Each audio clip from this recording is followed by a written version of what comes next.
Well, hello. Welcome to Spindle City Straight Talk. I'm Chip, And I'm CJ. and it is Friday in the Riv. And boy, we got a lot of things to talk about today. Uh, you know, you know, pissed off Paulie made the news, and we got a whole bunch of things about the council meeting, which and some of the statements made on there. So I don't know what should we hit first, CJ? Should we hit Paul's display of the real Paul? He came Go out back from to behind. Cumberland. Yeah, yeah. Go back to Cumberland. He jumped out and attacked some woman who was, and I think they may have incorrectly identified her as a panhandler. She wasn't a panhandler. She was raising money for a dance school or something of that effect. She was raising money, which we see all the time. We see a lot more panhandlers than we did that. But, she was raising money as she has done for a couple of years because her children, her daughter or somebody is in that school. Of course, that's not a real anything that you should be saying, well, good for you. We see that every day. We see that a lot. In Tag Day for Little League, we see, you know, uh, raising funds for various, privately run organizations because, they don't give Paul any campaign donations, so they don't get any opera money. So they actually have to pay their own way. So they have to go out there and stand and ask for donations, and it's not for heroin. It's for keeping their children engaged in a worthwhile endeavor. But Paulie had to get out and show the real Paul. The Paul that said, go jump in the Taunton River. Shut up. You live in public housing. We don't, you don't own a house. Go buy a house if you want to talk about this. So there's the real Paul. And all his acolytes and minions are the same. Uh, go to go to Russia. You don't like it? Go to Russia. Move out of the city, and we'll get to what some of these out of towners saying about Fall River because they're pressing a false narrative. But I know you got a little bit to say about this stuff and about is Paul gonna stop his friends? I know he was at the Maplewood Little League opening looking for votes. Is he going to jump out and charge the island when Maplewood Little League's running tag day? I don't know. What do you think, CJ? Over to you. The interesting thing is we see these youth groups out there. I mean, I forgot what they call them, the Junior Marines or the Fall River Marines or whatever they're called. Um, they are on the corner a lot, holding a bucket, collecting money. So, Paul, are you going to tell them to go back to Cumberland or go back to Providence or go somewhere else? Are all these youth groups going to have to find a way to raise money that doesn't involve standing on Plymouth Avenue? Are you going to charge the youth leaders of these groups? Are you going to charge the Falcon coaches if they're out there collecting money? Are you going to charge the Little League coaches if they're out there collecting money? Why aren't you filing complaints with DCYF? Why aren't you filing those complaints? DCF will take them. Okay, you want to accuse them of abusing children like you did on WPRI? You're over there defending children. You don't want children to be placed in danger. Children are placed in danger every day under your administration based upon your ignorance. And this is what happens. This is what happens. You lose your temper, and that's no excuse. You said it. Oh, well, I lost my temper. I didn't want to see children put in danger. How come you've never lost your temper when it was the Marines? How come you never lost your temper when it was, the Durfee cheerleaders or the Durfee band? How come you've never lost your temper when it was the Little League? Why? Because you thought that this woman might be coming from Cumberland? We don't even know where this woman came from. You just said go back to Cumberland. What if she was from Fall River and you didn't know? It was okay if she's from Fall River to be raising money that way because she wouldn't be putting her children in danger. But because she was from Rhode Island, she was putting her children in danger. I have a severe problem with this, Paul, a severe problem. And I'm not going to give you any credit for standing there saying, oh, well, you know, I was only angry because she was putting her children in danger. I'm not giving you any credit for that. Okay. And your acolytes, which I've read this morning, which made me sick that they actually defended you. And they said, good, go get him, Paul. I mean, that's disgusting. That's disgusting. And those acolytes should be ashamed of themselves. Well, you're right, because listen, if he worries about children in danger, why doesn't he worry about it when you he allows bullets to fly all over the city? He was on the radio saying we're moving in the right direction in crime. That's another patented lie. Listen, Paul is probably, and that's saying something for a politician, the most disingenuous individual we have ever had. I'm going to give you an example. I got a text from somebody, or a copy of a text that someone sent to another person. And obviously they sent it to me because you'll see why. It's got something to do with my background. Said he, meaning Paul Coogan, sat at a recent fire department promotion ceremony and he couldn't hide his distaste for our humor, traditions, and history. When called upon to speak, he didn't even go to the podium, just rose from his seat to say congrats. He hates the fire service. It's sad. You know, this guy doesn't hide his disdain for poor people, regular people. He doesn't like the fire department. There's still an arbitration about a contract after he gave the police department, not that they don't deserve it, a pay raise. But listen, this guy is a phony. Phony Paul. That's what he is. He's a phony. He's not worried about the children. There had to be more to that story. How did he know that person was from Cumberland? He just drove by and said, I can tell that person's from Cumberland. I'm going to jump out, and she's jeopardizing children. How about jumping out and yelling at the homeless? But wait a minute, you can't tell them to go back to their homes because you took their tents away. This guy is so full of crap. It's incredible. He's a con man. He's a con man. That's what he's doing. He's conning everybody. He's pulling to Joe Biden. Oh, crime's getting better. Really? We were number one. So if we go down to number two, does that make it? Yeah, it's getting better, but we're still bad. I mean, listen, you can't defend what he did. He acted like a fool. And even if those children were in jeopardy, which they weren't, there were adults there, as they always are when you see these kids out there with the bucket. They send the kids there because, kids elicit, it's the sympathy. Oh, yeah, I want to support these kids, so you throw $1 in the bucket. No, why? Why did this happen? There has to be another motive for him. Is he having a bad day? I don't know. But you have to have some professionalism. You're the mayor of the city of Fall River. You don't get out there and start telling people to go back to where they came from, jump in the Taunton River. You're a disgrace, Paul.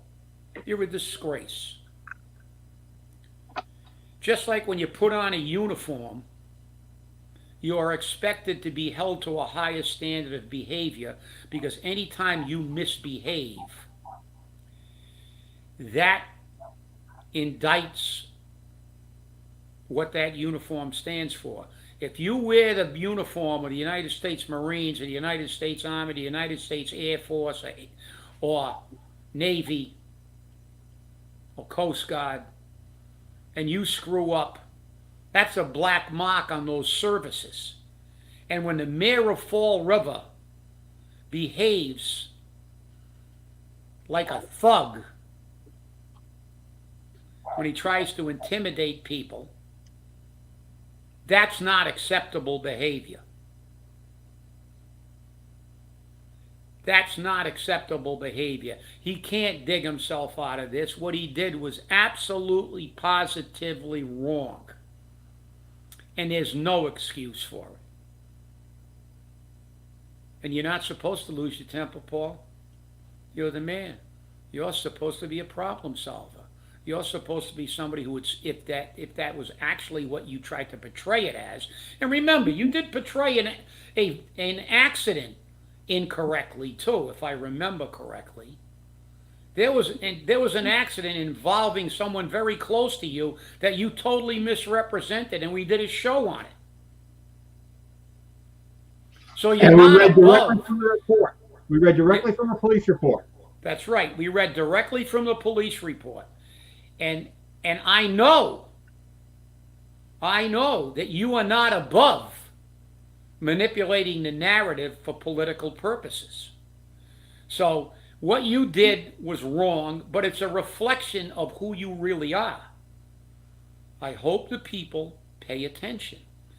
And with that, we'll leave this because we got a lot to talk about that. But you close this section out, and we're gonna hit the council and their con job they're trying to pull again. They're doing the Biden. They're pulling the Biden. The economy is wonderful. We have 61% of the people in this country living paycheck to paycheck. We have a national homelessness crisis, and he's trying to bullshit people and say everything's fine. You people just don't understand. You're right, Joe. For you, everything's fine. You got 2 homes in Maryland. You're a multimillionaire, and everything's fine for you, just like it's fine for Nancy Pelosi. But go check the rest of San Francisco. You people, yeah, everything's fine for Paul. He's dragging his 120 grand, his pension, and he's living large, and maybe not even in Fall River most of the time. So with that, CJ, I'll let you turn it over on this segment. But they're trying, because what happened at the council and what was on the radio this morning that I heard is just ridiculous. Well, before we do that, though, we got a new, it looks like a new viewer, Michelle Soares, and she says, he acted like a complete fool. Shameful. Yay, I agree with you, Michelle. Thank you for your comment, and thank you for watching. I appreciate your support. But you know what? It's true. Okay? The entire situation was shameful, and it put Fall River in the best light possible. That of a bunch of douchebags. We're going to the douchebag syndrome again. Here we come. So it's going to be interesting. But as you said, the city council meeting was very interesting when it came to why homelessness is a problem, because Fall River has done everything for homeless. They've done more than their fair share. It's every other town's fault. Every other town. It's Somerset's fault. It's Swansea's fault. It's Westport's fault. It's New Bedford's fault. It's Taunton's fault. It's everyone else's fault except Fall River's. And I'm not saying Fall River hasn't done its fair share, because, again, we spoke about this in a previous show. When Richard Viveris was head of the housing authority, he made money by filling up the house and by creating more apartments. And that's exactly what they did. And it wasn't because they were being altruistic. It's because somebody was making a buck off of it, which is always the case when Fall River politics gets involved. Well, listen, I heard Seth Akins, that symbol of sartorial splendor. You see that little alliteration I just threw in there? The symbol of sartorial splendor. If he grew up anywhere near Fall River, he would have caught a lot of beatings growing up dressing like that, I can tell you. But the reality is, Seth Akins isn't even from Fall River. I think he at one time lived in Rhode Island. He may live in Rehoboth. But for him to get on a radio and talk about how we've done our part and we've done so much in the past. 4 years ago, the only time he found Fall River is when he was in a DA's office and had to go to court in Fall River. He never set foot in this city. I don't know where he grew up, but I know one thing. He didn't grow up in a 3-decker in the Flint or anywhere else in Fall River in a 3-decker. Because I can tell you right now, we have it on very good authority that his wife is the headmaster at the Providence Country Day School. And I'm not saying that in a negative light, but I'm saying that to highlight the fact that these people are elitists. Providence Country Day and Moses Brown are the 2 most elite schools in this area. Nobody goes to those high schools that isn't loaded, rich, unless they're good athletes. Then they get recruited. I know someone who was recruited by Moses Brown for wrestling and stuff. But the only people who go to these schools are rich people, and I saw that because my son played tennis. He was a ranked player. He was a very good player, and he played with all the rich kids. I mean, he was there with all the millionaires, paying for lessons. He was just a good athlete. But I saw those kids when they were in grammar school talking about whether they were going to go to Moses Brown or Providence Country Day. So I got an elitist like that telling me that Fall River's done everything they could, and that is absolute bullshit. The reason that we have a disproportionate, and they still will not or do not understand that public housing is not affordable housing. Public housing is a different thing, as is workforce housing. They're not that stupid. He's supposed to have a law degree. But you know why? They don't care, because it's all the same to them, because where poor people live is irrelevant to them. We have a disproportionate amount of public housing because, as we said on a previous show, Richie Viveris, the mayor, the brother of the mayor at the time, was getting a bonus predicated on the occupancy. So they expanded the public housing. That's why we have the most in the area. Not because the other cities sent us it. We advertised. You saw the signs in Connecticut. I saw the signs in Connecticut. There were signs in New Jersey advertising. So you're going to blame them for sending people to us when we asked for those people? That's how this started. And why didn't they put a cap on it? Why didn't these politicians who are now trying to blame everybody else? It's Cumberland, it's East Providence, everybody hates Fall River. Everybody hates Fall River. They send everybody to us. It's not our fault. We're doing everything we can. You didn't do a damn thing. In 40 years, you haven't done a damn thing. Did you ever say, okay, we're going to start reducing the amount of public housing? We're not gonna bring them in anymore. Did you do anything about the drugs, as I said? Did you tell everybody that, listen, why doesn't the rest of the state build facilities like Star that have to take the people who have to be locked down? No, you expanded Star. We've been talking about this for years. This city has not done anything, and if it's Seth Akins, as I said, that symbol of sartorial splendor, to get up there and talk like he knows a damn thing about Fall River is a slap in the face to everybody in this city who knows the real story. And they're all on this. They're all on this. Like the Democrats are on, hey, the economy's great. We don't care if you can't pay your bills. We don't care if credit card debt is at an all-time high, and so is the interest rates. We don't care. You people, you got lion eyes. It wasn't there a song? Those lion eyes. We've all got lion eyes. I go to the store and I'm paying $8 for something I used to pay $2 for, but it's me. There's something wrong with me. I don't know why I don't think everything's great. When I go out and it costs me triple for what it used to cost.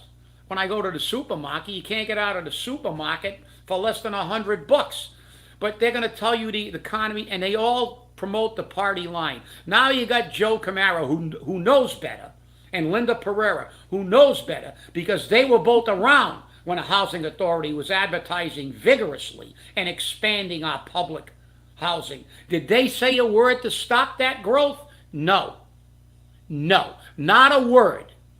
Did they take our state reps to task for not requiring the rest of the state to have treatment facilities like Star? Let's share the wealth. They don't let us share their wealth, but they let us they give us all the people they want to get rid of. They're right. Seth Akins was half right.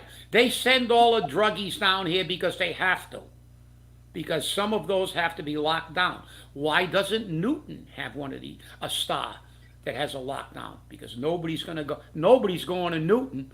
Nobody's going to build that anywhere near Newton or Brookline, because little Jakey Auchincloss would have a fit. because it's okay to dump them on us, but don't start with the housing. You haven't done a damn thing. New Bedford's putting 27 million in addition to what they've already put in.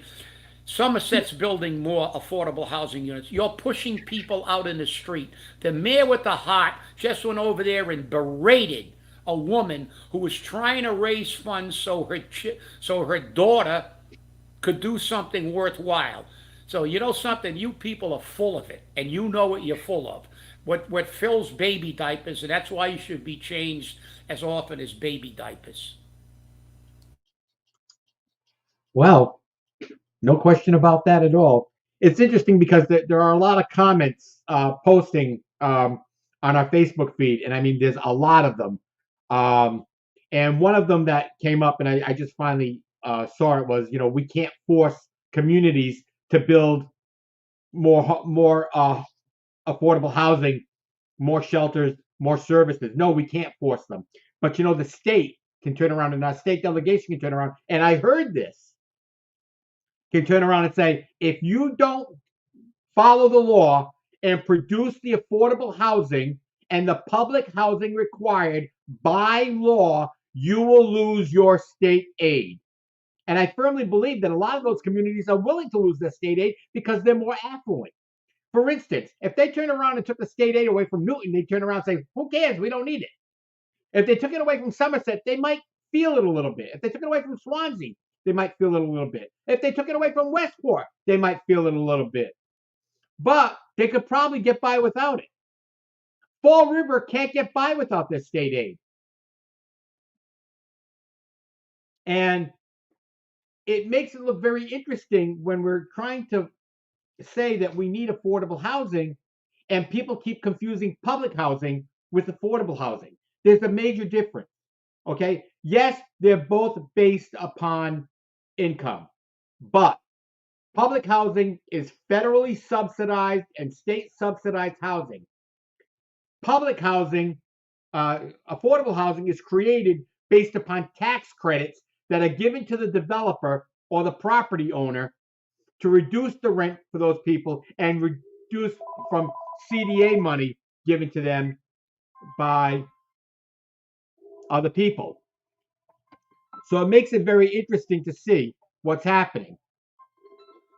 It looks like we lost Chip somewhere, and I can't get back to him. Hopefully, he can get back online. So this is very interesting, to say the least. And well, it's Chip.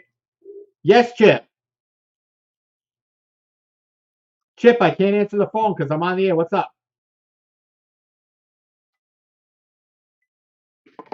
He's having a problem with his phone too. Hey, can't help you there.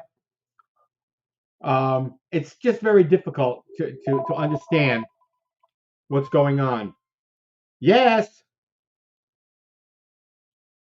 Yes. Chip, you're having a problem with your phone too. I'm not answering anymore. Yes, Aaron All-Nighter, I do still have a house phone as well as a cell phone. They're both interconnected. That's why they both ring at the same time. It's difficult when you're in a community like Fall River, which has become the proverbial dumping ground for other communities. It's very interesting to see that, like with the expansion of Star, we can't get control of anything. It just doesn't work. And we have Star. It's expanded. They send the junkies to Fall River. They send the alcoholics to Fall River. And then they keep them here. They discharge them. They don't give them a way to get home, it seems, to wherever they came from. And they choose to stay here because, as Linda Pereira said, we have more services. And that's a good thing that we have more services. Chip is back, thankfully. Well, I'm sorry. I apologize. I had a power outage, a very brief power outage. My lights went off. My internet went out, and it took a while for me to reset everything. So I apologize to everybody. that I wasn't in the middle. But I got to comment on another one saying you can't require people, but they do require people. That's not true. They do require each individual city to have a specific amount of public housing. Right. And again, So as that's not an accurate statement. That statement that the state will begin to require affordable housing because of this crisis. But not only that, how about how about doing it because it should be done? How about saying that a community has an obligation to give people the right to live and have decent housing? And when you have a low income community like Fall River, it obviously means that we need more lower of lower cost housing. We need more affordable housing because you know the old saying, when the state gets a cold, Fall River gets pneumonia. Well, when the entire country has a housing crisis, we have COVID because we have one of the lowest income cities in the country. And if we really did have a mayor without a heart, but we have one without a heart, he would make affordable housing the platform of his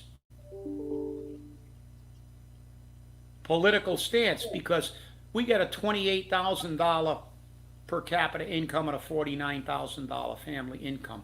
You can't afford places like that. We're turning this place into Detroit, not Newton, but we have these elitists that come in. And I think somebody just told me that our friend Chris Peckham talked about how he went by City Hall and there's 4 or 5 Rhode Island cars and they're all retired from Rhode Island and they come to Fall River to work. Why? Why? Because Paul doesn't care. He just likes to surround himself with people who don't know Fall River and who don't care. They're working for a paycheck. And yeah, but yeah, look, this is political rhetoric. Just like when they say there's no inflation and the United Auto Workers just went on strike. That's how good the economy is. And he talked about the $20.6 billion the auto industry made. But they don't want to give them some benefits and pay raises. And they're very far apart. And it's an indication of the insensitivity of the rich. And when I got a guy who grew up in a place that's all single family houses and never even talked about affordable housing, lecturing us and pontificating about how much Fall River has done when in reality he doesn't know a damn thing about Fall River. That irritates me to no end. So he can take his sartorial splendor back to where why is he in Fall River? He's here for a paycheck. That's all. He has no investment in Fall River. And neither does Bridget from the financial team. And all these out-of-towners that live here. They have no investment. Our mayor doesn't even have an investment. He's got a little tiny Bobby townhouse that he's living in, and he's got another house in Somerset that they're living in somewhere. And I can guarantee you, just as he left this city with a vapor trail coming out of his anal sphincter when he retired from the school department, as soon as he's no longer the mayor, he will leave this city with a vapor trail coming out of his anal sphincter again. Interesting. You talked about Chris Peckham. Well, Chris Peckham made a couple of comments in regards to some of Paul's great projects, and I want to bring those up. Here's one. It's a day old. Drove by the new pickleball courts in Fall River today. A+ to Mayor Coogan for keeping the AARP membership of Rhode Island alive. 5 cars, 4 Rhode Island plates, everyone retired. Great job advancing the city. And then he posts, also, so the Atlantis charter parents are aware, while dropping their children off at the Lower Kennedy Park bus stop, prostitution is being done there. Okay? He can't say it's not true. I totally have a complaint of consistent open air drug deals situation that I've spoken to his chief about roughly 150 feet from the bus stop. I've literally posted pictures on my Facebook page just so the Atlantis parents are aware of what's going on near the pickleball courts at Kennedy Park. This is what's happening in Fall River, people. This is one of Paul's great solutions, one of his great ideas. Okay, we need to be sure that we survive, that we put in services now for Rhode Island. Let's put a pickleball court in so the Rhode Islanders can come here and use it. Why can't Rhode Island put in their own pickleball courts? Then they can start leagues, which would be a good thing. Then they can be traveling back and forth, supporting the economies in both the communities. But no, we're going to put the pickleball courts in Fall River, and they're not even going to be used by people from Fall River. They're being used by people from Rhode Island. Well, listen, that's a symptom of what his problem is. He has no attachment to the average people in Fall River. His banker friends, his lawyer friends, his developer friends, who, by the way, somebody sent me Macumber's donations to Coogan. They're pretty substantial. He made some pretty substantial donations to Paul Coogan and Carol Fiola. What a surprise! That the people who are I've got a few of them here, but let's see. Alan Macumber, 1 Hope Street, 750, 1,000, 500, 500, 625. So, pay to play, babe. Pay to play. That's what we got here. Got a rich guy going on there giving ultimatums to the city of Fall River. Give me what I want or I'm going to leave. Well, leave. See you later. The city council say take a hike.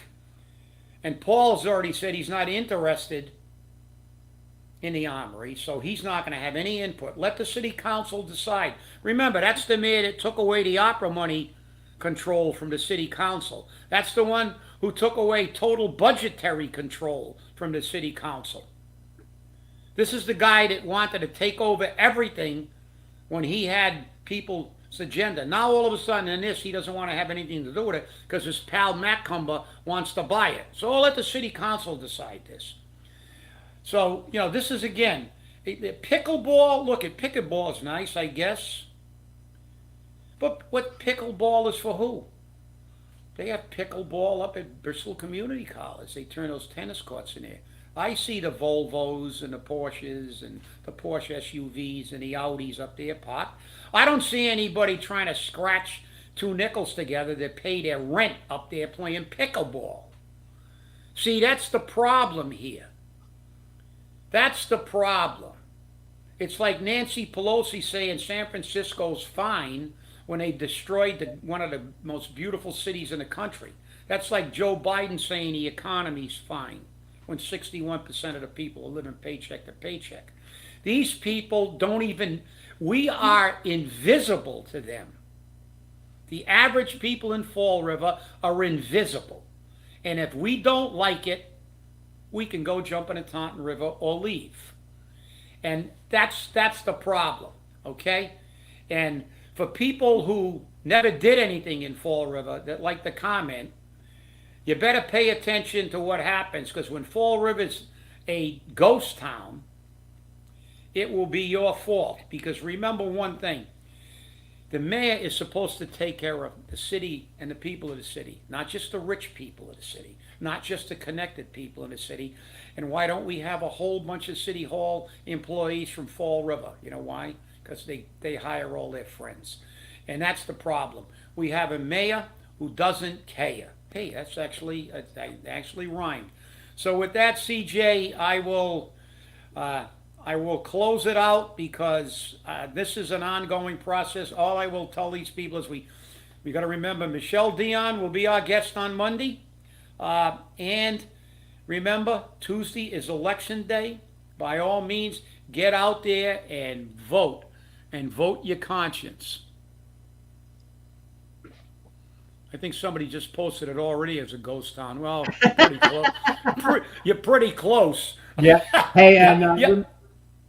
remember, we're going to go into a hurricane watch, I believe, because of the weather. Be sure that you take care of your home, take the proper precautions, tie down your outside furniture, make sure things are secure, and take great care of yourself. Keep your phones charged. Remember, we may have some heavy winds, which may cause some power outages. National Grid has already got their people set up to handle this problem. I want to thank you all for watching, and remember, there is no problem in being prepared, and there's no problem with Fall River, according to Mayor Paul Coogan. Thanks for watching. Hold your politicians accountable, and remember, stay safe, stay angry, and keep them accountable. Have a great day. We'll see you on Monday. Oh, and Monday we will have City Councilor Michelle Dion with us. So I look forward to that show, and I hope all of you do as well. Have a great day.